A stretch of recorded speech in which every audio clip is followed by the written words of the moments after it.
Hello everyone, welcome to maths note channel.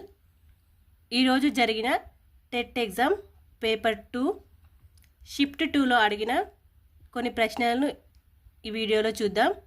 First తెలుగులో త్యర్థి కావ్యం రచించినది ఎవరు? ఏలకూచి బాల సరస్వతి గారు. దీని ఆన్సర్. కొట్నం అనే తెలంగాణ పదానికి అర్థం చాకిరి. మృత్యువు వికృతి మిత్తి. తేటగితి గణాలను అడిగారు. ఒక సూర్యగణం, 2 ఇంద్రగణాలు, 2 సూర్యగణాలు. నిన్నటి టెట్లో మత్తేపం గురించి ప్రశ్న రావడం జరిగింది. ఈరోజు తేటగితి గురించి రావడం జరిగింది. ఉడుపులు అనే పదానికి పర్యాయ పదాలు. ఉడుపులు అంటే బట్టలు, వస్త్రములు, బట్టలు, అంబరములు, వలువలు. దీని యొక్క పర్యాయ పదాలు. రామప్ప రభస రచయిత ఎవరు? మట్టికోట అల్వార్ స్వామి. పిక్టోరియల్ హైదరాబాద్ గ్రంథాన్ని రచించినది ఎవరు అని అడిగారు. కృష్ణ యాదవ్ గారు. దీనికి సమాధానం. అగ్గిబూటకం అనేది ఒక జాతీయం. విధి నానర్థాలు అడిగారు. భాగ్యము, పద్ధతి, ప్రకారము, కాలము, చేయవలసిన పని, బ్రహ్మము. దీని యొక్క నానర్థాలు. తర్వాత దసరా దేశ సంధి గురించి కూడా ఒక ప్రశ్న రావడం జరిగింది. అలంకారాలలో చేకాను ప్లస్ అలంకారం గురించి ప్రశ్న రావడం జరిగింది. నిప్పులో పడితే కాలు కాలుతుంది. నిన్నటి టెట్లో రూపక అలంకారం గురించి ప్రశ్న అడిగారు. ఈరోజు చేకాను ప్లస్ అలంకారం. నెక్స్ట్ తమ్ము గుర్రాలు అనేది ఏ సమాసం? విశేషణ ఉత్తరాపద కర్మదాయ సమాసం. గూడూరి సీతారాం జన్మస్థలం అడిగారు. ఇక్కడ కవుల గురించి క్వశ్చన్స్ ఈసారి డిఫరెంట్గా అడుగుతున్నారు. ఇది చూసుకోవాలి. కొట్నం తెలంగాణ పదం యొక్క అర్థం చాకిరి. చిందు భాగవతంలో ప్రసిద్ధి చెందినది ఎవరు? చిందు ఎల్లమ్మ. నెక్స్ట్ సైకాలజీలో చూసుకుంటే కోల్బర్గ్ నైతిక వికాసం గురించి ఒక ప్రశ్న రావడం జరిగింది. పెరుగుదల వికాసం నుండి 2 ప్రశ్నలు అడిగారు. స్కిన్నర్ కార్యసాధక సిద్ధాంతం నుండి ఒక ప్రశ్న రావడం జరిగింది ఉద్దీపన గురించి.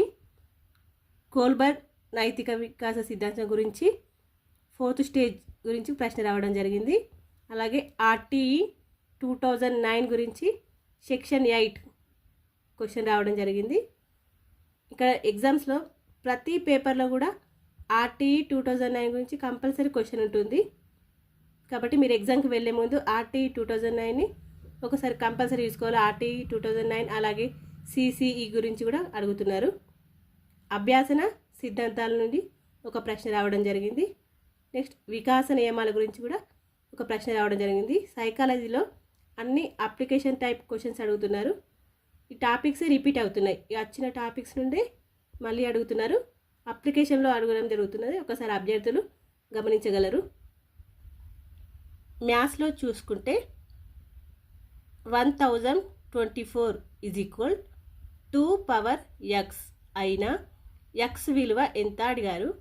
ఇక్కడ 1024ని 2 పవర్ 10గా రాసుకోవచ్చు. కాబట్టి x = 10 అవుతుంది. దీని ఆన్సర్ 10. 8 భుజాలు కలిగిన బహుభుజి అంతర కోణాల మొత్తం ఎంత అని అడిగారు. మధ్యగతం పైన కూడా ఒక ప్రాబ్లం రావడం జరిగింది. 2 అంకెల చిన్న మరియు 2 అంకెల పెద్ద ప్రధాన సంఖ్యల లబ్ధం అడిగారు. tan θ = 3/4 అయినా cosec θ = ఎంత అని అడిగారు. నెక్స్ట్ 135 డిగ్రీస్ని రేడియన్లోకి రాయడం గురించి అడిగారు. సంవర్గమానాల గురించి ఒక ప్రశ్న రావడం జరిగింది. సమితుల నుండి కూడా ఒక ప్రశ్న రావడం జరిగింది. అలాగే ఒక సైకిల్ 16,000కి కొన్న 8% నష్టంనకు అమ్మాడు. అయినా అమ్మిన వేల ఎంత అని అడిగారు. నెక్స్ట్ ఇలా సంభావ్యత నుండి కూడా ఒక క్వశ్చన్ రావడం జరిగింది. PE = 0.05 అయినా PE బార్ = ఎంత అని ప్రశ్న రావడం జరిగింది. దాని ఆన్సర్ 0.95 వస్తుంది. తర్వాత సైన్స్లో చూసుకుంటే కనుక ఎక్కువగా బయోసైన్స్ కంటే ఫిజిక్స్లో క్వశ్చన్స్ అడుగుతున్నారు కాబట్టి బయోసైన్స్ వాళ్ళు కొంచెం ఇబ్బంది పడుతున్నారు. బాక్సైట్ నుండి అల్యూమినియం వేరు చేయుటని ఏమంటారు? విద్యుత్ విశ్లేషణ పద్ధతి అని అంటారు. వ్యాధులు దోమల గురించి జతపరచడం అడిగారు. ఉష్ణరక్త జంతువుల గురించి ఒక ప్రశ్న రావడం జరిగింది. మానవ శరీరంలో అతిపెద్ద అవయవం ఏది అని అడిగారు. దీనికి సమాధానం చర్మం అవుతుంది.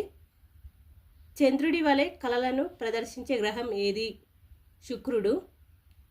పునరుద్ధరింపదగిన శక్తి వనరు ఏది అని అడిగారు. ఇరుగుట అనగా ఏమి? తర్వాత జరిగే ఎగ్జామ్లలో ఇవే క్వశ్చన్స్ రాకపోయిండొచ్చు, కానీ ఇదే టాపిక్స్ గురించి రిపీట్ అవుతున్నది. అన్ని సెక్షన్లలో వచ్చిన టాపిక్స్ నుండే క్వశ్చన్స్ వస్తున్నాయి కాబట్టి అభ్యర్థులు ఈ టాపిక్స్ నుండి వెళ్ళే ముందు ఒకసారి చూసుకొని వెళ్తే ఎక్కువ మార్క్స్ స్కోర్ చేయగలరు. Thank you for watching.